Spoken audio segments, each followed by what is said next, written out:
So the leader of the CBC is open to bonuses for executives despite the planned cuts. The CBC, this Catherine Tate, she's really pushing to give bonuses to executives when they had to lay off so many people. Let's just have a look at this.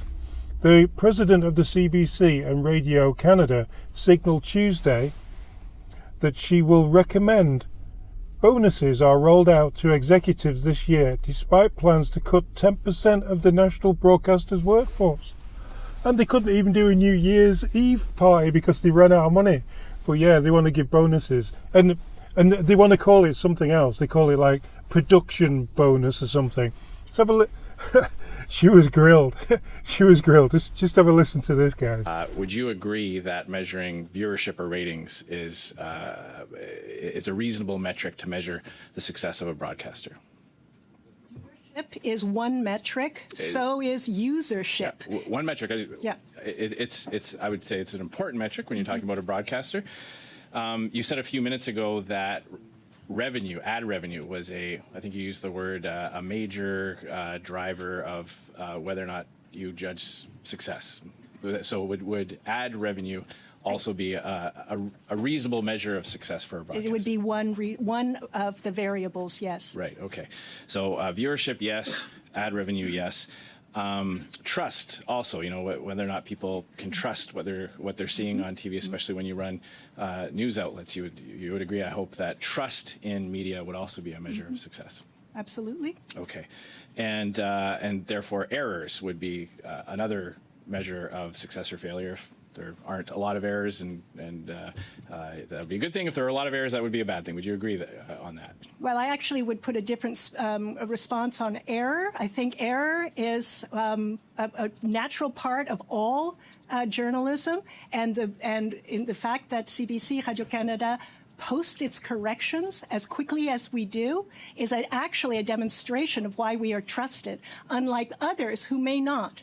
Wow. So I would say that that's a trusted source. Wow. So the speed with which you correct your errors is the way that you measure performance at the CBC. Okay. Well, so we've agreed that viewership is an important metric. We've agreed that ad revenue is an important metric, trust as well. So fewer Canadians are watching the CBC than ever before.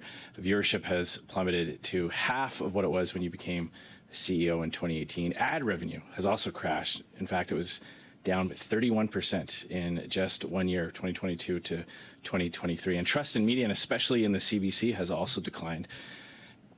The NDP talk about misinformation. The CBC has had to issue more than 100 corrections to grave errors in reporting.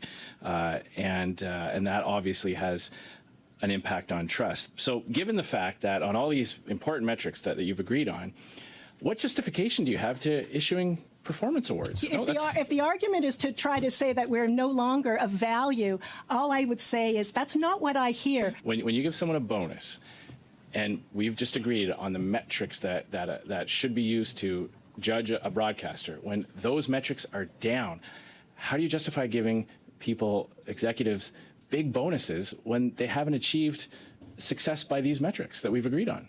As I pointed out, the metrics that we measure are public and tracked, and they're in all of our reports. So I'm afraid to say that trust is down. Trust is down across the entire media section.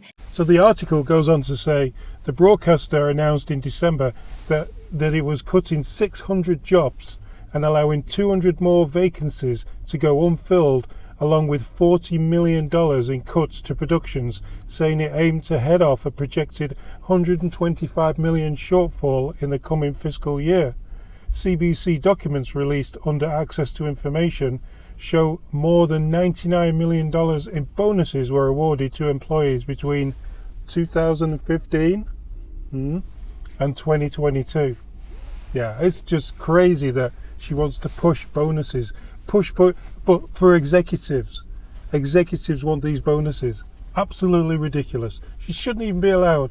Government-funded CBC, just greedy, just greed. Till next time.